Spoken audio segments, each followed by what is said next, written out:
सब तो पहला बहुत बहुत धन्यवाद। बहुत छोटे नोटिस ते तुसी इत्थे पहुँचे हो। चंडीगढ़ का इलैक्ट्रॉनिक मीडिया, प्रिंट मीडिया ते सोशल मीडिया के जिन्ने भी मंचां ते तुसी काम करते हो, सारिਆਂ ਦਾ स्वागत है जी। बहुत ही गंभीर विषय ते अज तुहाडे नाल मैं कुछ विचार वटांदरे करने हैं। पिछले दिनी जिहड़ा बैबल कलां ते कोटकपूरा गोलीकांड की जिहड़ी SIT बनाई गई सी कुंवर विजय प्रताप जी की अगवाई च, उहदी रिपोर्ट नूं हाई कोर्ट ने खारिज करता ते नवीं SIT बनाउण दे ऑर्डर देते। असल दे विच हाई कोर्ट का फैसला घट है। ये कैप्टन ते बादलों की आपसी गंढ तुप का फैसला ज़्यादा है, क्योंकि इस केस दे विच पंजाब सरकार वालों रिप्रजेंट करने लई जिहड़े वकील सीगे, अतुल नंदा जिहड़े कि AG ने साडे, उन्होंने जिहड़े वकील उत्थे भेजे, वो जान बुझ के इन्ना कमज़ोर केस किया उन्होंने कि हाई कोर्ट नूं फैसला देना पिया। लोगों नूं तां पहले ही पता सी, असी पिंडां जाने जदों तो लोग तो कहते हैं कि इन्हां तो की उम्मीद कर सकते हैं जी। तुसी कोई इंसीडेंट देखो, संयोग देखो कि प्रकाश सिंह बादल 2016 के लगभग इन्हां दिनां दे विच ही अपनी सरकार दे जांदे जांदे कैप्टन साहब तो सारे केस उन्होंने वापस ले लए सी, जिहड़े कैप्टन साहब के केस चलते सी, ते उहदा ब्याज समेत भुगतान हुण कैप्टन साहब कर रहे हैं कि सरकार उन्हां दी भी जा रही है। हुण 2022 सरकार नहीं आ रही, जांदे जांदे वो बादलों के खिलाफ जिहड़े ने वो केस वापस ले रहे हैं। फर्क इन्ना कि कैप्टन साहब के खिलाफ जिहड़े केस सी उन्हां दे विच गवाह मुकरे सी, ते बादलों के खिलाफ जिहड़े केस ने इहदे च वकील मुकरे ने। पंजाब सरकार ने ये केस पुटअप किया ही नहीं चंगी तरह, नहीं ये विच कोई दो राय नहीं सी कि कुंवर विजय प्रताप जी ने बहुत वधिया तरीके नाल इहदी जिहड़ी जांच कीती सी, ते क्योंकि बादलों के टब्बर का नाम आउंदा सीगा, इस करके फिर ये मिली भुगत करके हाई कोर्ट के थ्रू इस केस नूं खारिज कराया गया। और जदों सुरेश कुमार जी का केस आया सी, उन्होंने हाई कोर्ट की सिंगल बेंच ने उन्होंने अहदे तो लाता सी, तो पंजाब सरकार ने 2 दिनों के विच ही हाई कोर्ट के डबल बेंच को अपील पाई कि डबल बेंच इसकी जांच करे, तो बाई एयर जहाज़ राही लोगों के पैसे के खर्चे ते P चिदंबरम नूं लिआंदा सी बतौर वकील, तो स्टे ले ली सी उस केस ते।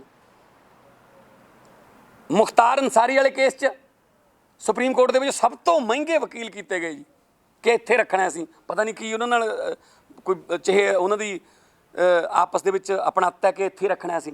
यूपी का एक जिहड़ा क्रिमीनल, तो जदों तां अपने चहेतियां नूं बचाउणा हुंदा है, उन्हां विरुद्ध केस जिहड़े ने वो स्टे कराउणी हुंदी है, उदों तक तुसीं बाहरों वकील लैंदे हो जी।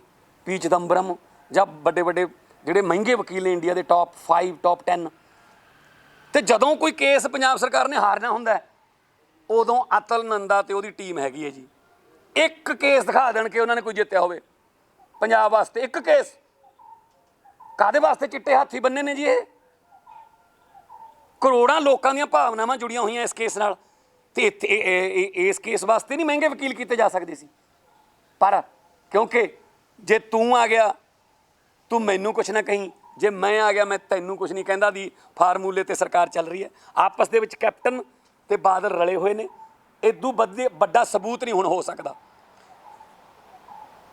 जस्टिस जोरा सिंह की रिपोर्ट बादलों का टब्बर कहता सानू ना मंजूर है जी। जस्टिस रणजीत सिंह की रिपोर्ट बादलों का टब्बर कहता ना मंजूर है जी। SIT का मुखी कुंवर विजय प्रताप बादलों का टब्बर कहता जी सानू ना मंजूर है। SIT ਦੀ ਰਿਪੋਰਟ ਬਾਦਲਾਂ ਟੱਬਰ ਕਹਿੰਦਾ ਇਹ ਸਾਨੂੰ ਨਾ ਮਨਜ਼ੂਰ ਹੈ। ਮੈਨੂੰ ਇਹ ਦੱਸੋ ਜੀ ਕਿ ਬਾਦਲਾਂ ਦਾ ਟੱਬਰ ਜਿਹੜਾ ਹੈ ਉਹ ਆਪਦੇ ਖਿਲਾਫ ਜਾਂਚ ਕਰਵਾ ਰਿਹਾ ਜਾਂ ਕਿਸੇ ਦੇ ਖਿਲਾਫ ਜਾਂਚ ਕਰ ਰਿਹਾ? ਕੀ ਦੋਸ਼ੀਆਂ 'ਚ ਜਿਨ੍ਹਾਂ ਦਾ ਨਾਮ ਦੋਸ਼ੀਆਂ 'ਚ ਹੋਵੇ ਉਹ ਆਪਦੀ ਮਰਜ਼ੀ ਦੀ SIT ਬਣਾਉਂਦੇ ਹੁੰਦੇ ਨੇ ਕਿ ਮੈਨੂੰ ਇੱਕ ਆਹ ਦੇ ਦਿਓ ਜੀ ਅਫਸਰ, ਇੱਕ ਆਹ ਦੇ ਦਿਓ, ਇਹ ਜਾਂਚ ਕਰਨਗੇ ਮੇਰੀ, ਆਹ ਨਹੀਂ ਮਨਜ਼ੂਰ, ਆਹ ਦੇ ਦਿਓ। ਮਤਲਬ ਜੇ ਪੁਲਿਸ ਦੇ ਵਿੱਚ ਕੋਈ ਕੇਸ ਹੋ ਜਾਂਦੇ ਨੇ, ਇੱਕ ਧਿਰ ਕਹਿੰਦੀ ਹੈ ਜੀ ਮੇਰੇ ਤੇ ਝੂਠਾ ਪਰਚਾ ਪਾਇਆ, ਉਹ ਇਨਕੁਆਇਰੀ ਲਵਾ ਲੈਂਦੇ ਨੇ।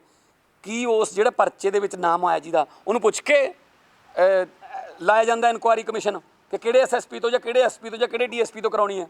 ਤੇ ਬਾਦਲਾਂ ਨੂੰ ਕਿਉਂ ਪੁੱਛਿਆ ਜਾ ਰਿਹਾ ਵੀ ਦੱਸੋ ਜੀ ਤੁਹਾਡੇ ਵਿਰੁੱਧ ਜਾਂਚ ਦੇ ਵਿੱਚ ਕੌਣ ਕੌਣ ਲੈ ਕੇ ਆਈਏ?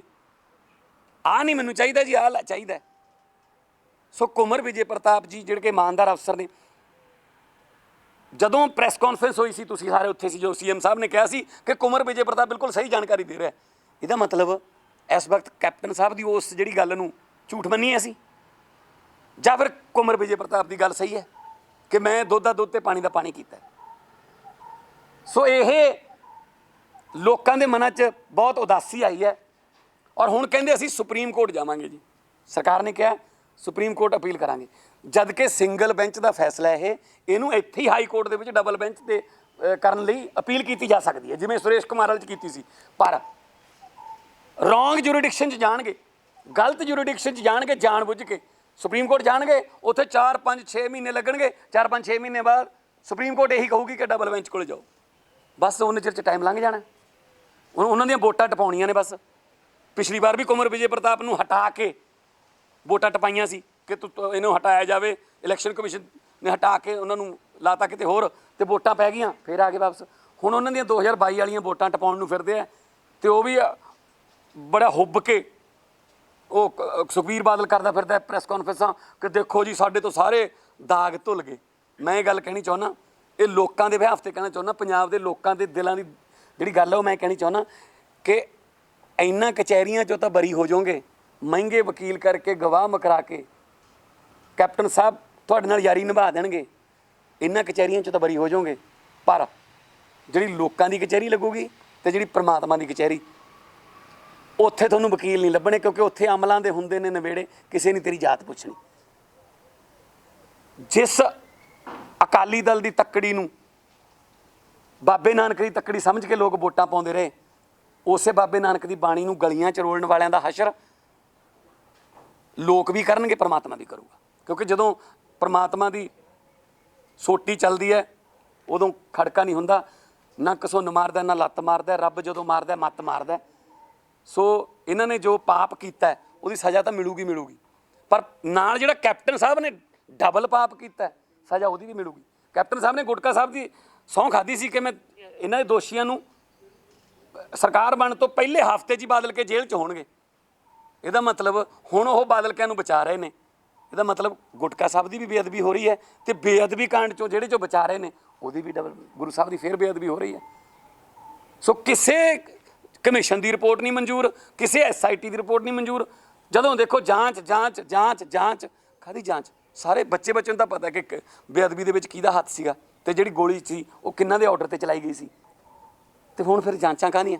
ਸੋ ਇੱਥੋਂ ਸਿੱਧ ਹੁੰਦਾ ਇਹ ਦੋਨੇ ਆਪਸ 'ਚ ਰਲੇ ਹੋਏ ਨੇ। ਪਰ ਲੋਕ ਜਿਹੜੇ ਨੇ ਉਹ ਸਮਝਦਾਰ ਨੇ, ਲੋਕ ਜਿਹੜੇ ਨੇ ਉਹਨਾਂ ਨੂੰ ਸਾਰਾ ਪਤਾ ਹੈ ਕਿ ਇਹ ਨੂਰਾ ਕੁਸ਼ਤੀ ਆਪਸ ਦੇ ਵਿੱਚ ਖੇਡ ਰਹੇ ਨੇ।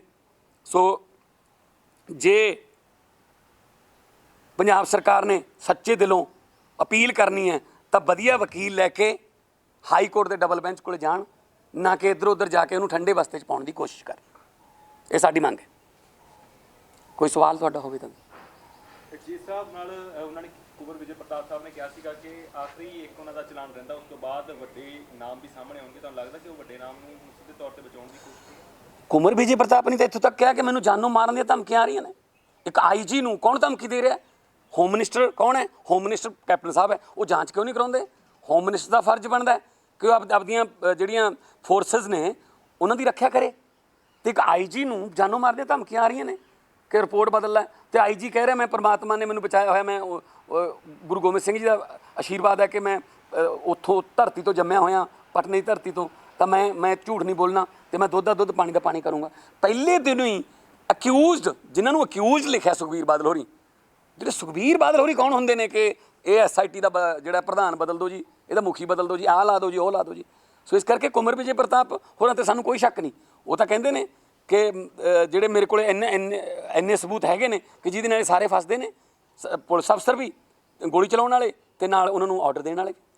ਇਸ ਮਾਮਲੇ ਦੇ ਵਿੱਚ ਸਭ ਤੋਂ ਵੱਡੀ ਗੱਲ ਇਹ ਹੈ ਕਿ ਹਰਿਆਣਾ ਸਰਕਾਰ ਨੇ ਕੋਈ ਪਰਮਿਸ਼ਨ ਨਹੀਂ ਦਿੱਤੀ, ਕਿਉਂਕਿ ਡੇਰਾ ਮੁਖੀ ਜੀ ਸਾਫ਼ ਤੌਰ ਤੇ ਸਿੱਧੇ ਤੌਰ ਤੇ ਨਾਮ ਵਿੱਚ ਸ਼ਾਮਿਲ ਆ ਰਿਹਾ ਸੀਗਾ, ਤੇ ਕੁੰਵਰ ਵਿਜੇ ਪ੍ਰਤਾਪ ਨੇ ਵੀ ਚਿੰਤਾ ਜ਼ਾਹਿਰ ਕੀਤੀ ਕਿ ਹਰਿਆਣਾ ਦੀ ਸਰਕਾਰ ਨੇ ਨਹੀਂ ਕੋਆਪਰੇਟ ਕੀਤਾ। ਉਹ ਵੀ ਬੜੇ ਦੇਖੋ, ਇੱਥੋਂ ਵਾਲੀ ਸਰਕਾਰ ਜਦੋਂ ਕੋਆਪਰੇਟ ਨਹੀਂ ਕਰ ਰਹੀ ਤਾਂ ਹਰਿਆਣੇ ਤੋਂ ਕੀ ਉਮੀਦ ਕਰੋਗੇ? ਜਿਨ੍ਹਾਂ ਨੇ ਗੁਟਕਾ ਸਾਹਿਬ ਦੀਆਂ ਸਹੁੰਆਂ ਖਾਧੀਆਂ ਕਿ ਅਸੀਂ ਜਾਂਚ ਕਰਾਵਾਂਗੇ, ਤਸੱਲੀ ਨਾਲ ਜਾਂਚ ਕਰਾਂਗੇ, ਨਿਰਪੱਖ ਜਾਂਚ ਕਰਾਵਾਂਗੇ, ਜਦੋਂ ਉਹੀ ਨਹੀਂ ਸਾਥ ਦੇ ਰਹੇ, ਫਿਰ ਆਪਾਂ ਕਿਸੇ ਬਗਾਨੇ ਤੋਂ ਕੀ ਉਮੀਦ ਕਰ ਸਕਦੇ ਹਾਂ? ਸੋ ਇਹ ਸ਼ਰੇਆਮ ਇਹ ਜਿਹੜੀ ਕਾਂਗਰਸ ਸਰਕਾਰ ਨੇ, ਕੈਪਟਨ ਸਰਕਾਰ ਦਾ ਜਿਹੜਾ ਕਰਜ਼ਾ ਚੜ੍ਹਿਆ ਸੀ ਉਹ ਵਿਆਜ ਸਮੇਤ ਮੋੜਿਆ ਕਿ ਤੁਸੀਂ ਸਾਡੇ ਤੋਂ ਕੇਸ ਵਾਪਸ ਲਏ ਸੀ, ਅਸੀਂ ਤੁਹਾਡੇ ਤੋਂ ਕੇਸ ਵਾਪਸ ਲਿਆ। ਠੀਕ ਹੈ ਜੀ। ਲੱਗਦਾ ਵੈਸੇ ਨਜ਼ਦੀਕੀ ਭਵਿੱਖ 'ਚ ਕੋਈ ਫੈਸਲਾ ਆਊਗਾ? ਫੈਸਲਾ ਤਾਂ ਇਸੇ 'ਚ ਹੀ ਆ ਜਾਣਾ ਚਾਹੀਦਾ ਸੀ ਜੇ ਵਕੀਲ ਚੱਜਦੇ ਹੁੰਦੇ। ਮੈਂ ਤਾਂ ਕਹਿੰਦਾ ਕਿ ਅਤੁਲ ਨੰਦਾ ਜੀ ਇੱਕ ਦੱਸ ਦੇਣ ਵੀ ਆਹ ਕੇਸ ਆਪਾਂ ਪੰਜਾਬ ਸਰਕਾਰ ਵਾਸਤੇ ਜਿੱਤ ਕੇ ਦਿੱਤਾ ਹੈ। ਜਿਹੜਾ ਕੇਸ ਹਾਰਨਾ ਹੁੰਦਾ ਉਹ ਅਤੁਲ ਨੰਦਾ ਨੂੰ ਦੇ ਦਿੰਦੇ ਨੇ। ਹਾਰਨ ਵਾਸਤੇ ਰੱਖਿਆ ਚਿੱਟਾ ਹਾਥੀ, ਪ੍ਰਾਈਵੇਟ ਸਕੂਲਾਂ ਦੀਆਂ ਫੀਸਾਂ ਵਾਲਾ, ਹੋਰ ਕਿੰਨੇ ਕੇਸ ਨੇ ਜਿਹੜੇ ਪੁੱਟਅਪ ਹੀ ਨਹੀਂ ਕੀਤੇ ਵਧੀਆ ਤਰੀਕੇ ਨਾਲ। ਕਈ ਜਗ੍ਹਾ ਤਾਂ ਗਏ ਹੀ ਨਹੀਂ, ਸਮੇਤ ਸੈਣੀ ਵਾਲੇ ਕੇਸ 'ਚ ਗਏ ਹੀ ਨਹੀਂ, ਪੇਸ਼ ਹੀ ਨਹੀਂ ਹੋਇਆ ਕੋਈ। ਲੈ ਲਓ ਜੀ ਆਪਣੀਆਂ ਮਨਮਰਜ਼ੀ ਨਾਲ ਜ਼ਮਾਨਤਾਂ। ਇਸ ਕੇਸ ਦੇ ਵਿੱਚ ਵੀ ਜੱਜ ਬਹਿਸ ਵਾਸਤੇ ਕਹਿੰਦੇ ਰਹੇ, ਉਹ ਕਹਿੰਦੇ ਨਾ ਜੀ SIT ਖਾਰਜ ਕਰ ਦਿਓ। ਪੰਜਾਬ ਸਰਕਾਰ ਕਹਿ ਰਹੀ ਹੈ ਕਿ ਖਾਰਜ ਕਰ ਦਿਓ ਜੀ, ਰਿਪੋਰਟ ਖਾਰਜ ਕਰ ਦਿਓ, ਬਾਅਦ 'ਚ ਬਣਾ ਲਾਂਗੇ। ਜਿਹੜਾ ਨਾਲ ਸਪੈਸੀਫਿਕਲੀ ਇਹ ਕਿਹਾ ਗਿਆ ਕਿ ਕੁੰਵਰ ਵਿਜੇ ਪ੍ਰਤਾਪ ਜਿਹੜੀ ਨਵੀਂ SIT ਹੋਊਗੀ ਉਹਦਾ ਹਿੱਸਾ ਨਹੀਂ ਹੋਣਗੇ। ਹੁਣ ਇਹ ਵੀ ਇਹ ਮੈਨੂੰ ਸਮਝ ਨਹੀਂ ਆਉਂਦਾ ਕਿ ਇਹ ਕਿਸ ਤਰ੍ਹਾਂ ਉਹਨਾਂ ਨੇ ਮਨਜ਼ੂਰ ਕਰਵਾ ਲਿਆ ਕਿ ਹਾਈ ਕੋਰਟ ਇਹ ਕਹਿ ਸਕਦੀ ਹੈ ਕਿ ਨਵੀਂ SIT ਬਣਾ ਦਿਓ, ਪਰ ਇਹ ਥੋੜ੍ਹੀ ਕਹਿ ਸਕਦੀ ਹੈ ਕਿ ਆਹ ਬੰਦਾ ਪਾਰਟੀਕੂਲਰ ਹੋਣਾ ਨਹੀਂ ਚਾਹੀਦਾ ਉਹ 'ਚ। ਫਿਰ ਆਪ ਹੀ ਬਣਾ ਦਿੰਦੇ ਹਾਈ ਕੋਰਟ ਵਾਲੇ SIT ਕਿ ਆਹ SIT ਹੋਊਗੀ। ਸੋ ਮਤਲਬ ਪਹਿਲਾਂ ਵਾਲੀਆਂ ਚਿੱਠੀਆਂ ਹਜੇ ਉਹਨਾਂ 'ਤੇ ਜਿਹੜੀਆਂ ਸੀਲਾਂ ਲੱਗੀਆਂ ਪਈਆਂ ਨੇ ਉਹ ਨਹੀਂ ਖੁੱਲ੍ਹ ਰਹੀਆਂ। ਡਰੱਗ ਕੇਸ ਵਾਲੀਆਂ SIT ਵਾਲੀਆਂ, ਹਰਜੀਤ ਆਪਣਾ ਜਿਹੜੇ ਉਹਦੇ ਮੁਖੀ ਸੀ ਆਪਣਾ STF ਦੇ, ਉਹ ਕਿੱਧਰ ਗਏ? ਉਹ ਕਿੱਥੇ ਨੇ? ਕੌਣ ਮੁਖੀ ਹੁਣ ਅੱਜ ਕੱਲ੍ਹ? ਉਹ ਤਾਂ ਅਮਰੀਕਾ ਪੜ੍ਹਾਈ ਕਰ ਰਹੇ ਨੇ ਜਾ ਕੇ। ਸਿੱਧੂ ਸਾਹਿਬ, ਹਰਪ੍ਰੀਤ ਸਿੱਧੂ, ਉਹ ਕਿੱਥੇ ਨੇ? ਫਿਰ STF ਦਾ ਹੁਣ ਮੁਖੀ ਕੌਣ ਹੈ ਫਿਰ, ਜਿਹੜੇ ਨਾਲ ਲੱਕ ਤੋੜਿਆ ਨਸ਼ੇ ਦਾ? ਇਹ ਸਭ ਰਹੇ ਹੋਏ ਨੇ ਜੀ ਆਪਸ 'ਚ। ਉਹੀ ਮਾਫੀਏ ਨੇ, ਸਿਰਫ ਉਹ ਟਰਾਂਸਫਰ ਹੋਇਆ। ਬਸ ਇਹ ਹੈ ਵੀ ਬੱਸਾਂ ਦੀ ਫਲੀਟ ਬਾਦਲਾਂ ਦੀ ਵਧੀ ਹੈ, ਠੀਕ ਹੈ ਜੀ। ਰੇਤੇ ਦਾ ਕੰਮ ਸੇਮ ਚੱਲ ਰਿਹਾ ਹੈ, ਕੇਬਲ ਮਾਫੀਆ ਸੇਮ ਚੱਲ ਰਿਹਾ ਹੈ, ਕੁਛ ਨਹੀਂ ਬਦਲਿਆ, ਸਿਰਫ ਪੱਗਾਂ ਦੇ ਰੰਗ ਬਦਲੇ ਸੀ। ਕੈਪਟਨ ਸਾਹਿਬ ਤਾਂ ਮੇਰੇ ਖਿਆਲ 'ਚ 4.5 ਸਾਲ ਹੋ ਗਏ, 4.5 ਸਾਲਾਂ 'ਚ 4 ਜਾਂ 5 ਵਾਰ ਵੀ ਪੰਜਾਬ ਨਹੀਂ ਗਏ ਹੋਣਗੇ। ਮੈਂ ਗਿਣਾ ਸਕਦਾ ਜਦੋਂ ਪੰਜਾਬ ਗਏ ਸੀ। ਇੱਕ ਵਾਰੀ ਜਦੋਂ ਮਾਨਸਾ ਗਏ ਸੀ ਕਰਜ਼ਾ ਮਾਫੀ ਦਾ ਉਦਘਾਟਨ ਕਰਨ, ਇੱਕ ਵਾਰੀ ਜਦੋਂ ਇੱਥੇ ਮਾਝੇ ਦੇ ਵਿੱਚ ਜ਼ਹਿਰੀਲੀ ਸ਼ਰਾਬ ਨਾਲ ਲੋਕ ਮਰ ਗਏ ਸੀ ਉੱਥੇ ਗਏ ਸੀ, ਅਤੇ ਇੱਕ ਵਾਰੀ ਆਪਣੇ ਮਾਤਾ ਜੀ ਦੇ ਭੋਗ 'ਤੇ ਗਏ ਸੀ। ਮੈਨੂੰ ਇਦੂ ਗਾਹਾਂ ਕੋਈ ਗੇੜਾ ਗਿਣਾ ਦਿਓ ਪੰਜਾਬ ਦਾ, ਫਿਰ ਦੱਸੋ ਜੀ। ਹਾਂ, ਹਿਮਾਚਲ ਦੇ ਮੈਂ 50 ਗੇੜੇ ਗਿਣਾ ਸਕਦਾ ਕਦੋਂ ਗਏ ਸੀ, ਬਲਕਿ ਹਿਮਾਚਲ ਤੋਂ ਕਦੋਂ ਆਏ ਸੀ ਚੈੱਕ ਕਰਨਾ ਚਾਹੀਦਾ। ਉਹ ਥੋੜ੍ਹੇ ਘੱਟ ਵਾਰ ਹੋਊਗਾ। ਠੀਕ ਹੈ ਨਾ, ਧੰਨਵਾਦ। ਜੁਡੀਸ਼ੀਅਲ ਸਿਸਟਮ ਇਸ ਵੇਲੇ ਕੰਪਰੋਮਾਈਜ਼ ਹੋ ਚੁੱਕਾ। ਹਾਂ, ਨਹੀਂ ਮੈਂ ਕੋਈ ਜੁਡੀਸ਼ੀਅਲ ਸਿਸਟਮ ਤੇ ਨਹੀਂ ਕਹਿੰਦਾ, ਪਰ ਜਦੋਂ ਸਰਕਾਰ ਹੀ ਨਹੀਂ ਪੇਸ਼ ਕਰ ਰਹੀ ਵਕੀਲ, ਜਦੋਂ ਮੇਰੇ ਵੱਲੋਂ ਕੋਈ ਵਕੀਲ ਹੀ ਨਹੀਂ ਪੇਸ਼ ਹੋਊਗਾ, ਫਿਰ ਮੈਂ ਕਿਵੇਂ ਕੇਸ ਜਿੱਤਣ ਦੀ ਉਮੀਦ ਕਰ ਸਕਦਾ? ਸੋ ਸਰਕਾਰ ਜਾਣ ਬੁੱਝ ਕੇ ਕਰਦੀ ਹੈ ਕਿ ਤਾਂ ਕਿ ਜਿਹੜੀ ਹੈ ਰਿਪੋਰਟ ਜਿਹੜੀ ਹੈ ਜਾਂ ਉਹਦਾ ਜਿਹੜਾ ਫੈਸਲਾ ਹੈ ਉਹ ਦੂਜੇ ਪੱਖ ਦਾ ਹੋ ਜਾਵੇ। ਧੰਨਵਾਦ। ਹਾਂਜੀ ਹਾਂਜੀ, ਨਹੀਂ ਕੋਈ ਇੱਦਾਂ ਦਾ ਨਹੀਂ। ਉਹ ਤਾਂ ਵੈਸੇ ਜਨਰਲ ਮੀਟਿੰਗ, ਉਹ ਤਾਂ ਵੈਸੇ ਸੈਂਟਰਲ ਹਾਲ 'ਚ ਵੀ ਮਿਲਦੇ ਰਹਿੰਦੇ ਆ, ਉਹ ਤਾਂ ਕੋਈ ਐਸੀ ਗੱਲ ਨਹੀਂ। ਪਰ ਇਸ ਤਰ੍ਹਾਂ ਦਾ ਹਜੇ ਕੋਈ ਇਹ ਸਮੇਂ ਤੋਂ ਪਹਿਲਾਂ ਦੀ ਗੱਲ ਹੈ। ਚਰਚਾਵਾਂ ਚੱਲ ਰਹੀਆਂ ਹੁਣ ਅਲਾਈਅੰਸ ਦੀਆਂ, ਕੋਈ ਗੱਲਬਾਤ ਚੱਲ ਰਹੀ ਹੈ? ਨਹੀਂ ਕਿਸੇ ਨਾਲ ਹੋਣ ਚੱਲ ਰਹੀ। ਫਿਲਹਾਲ ਅਸੀਂ ਅੱਜ ਇਸ ਮੁੱਦੇ 'ਤੇ ਗੱਲ ਕਰਨੀ ਸੀ। ਧੰਨਵਾਦ ਸਾਰਿਆਂ ਨੂੰ। ਕ੍ਰਾਈਮ ਲਿੰਕ ਦੇ ਲਈ ਚੰਡੀਗੜ੍ਹ ਤੋਂ ਸੋਨੂ ਜਾਂਸਲਾ ਦੀ ਰਿਪੋਰਟ।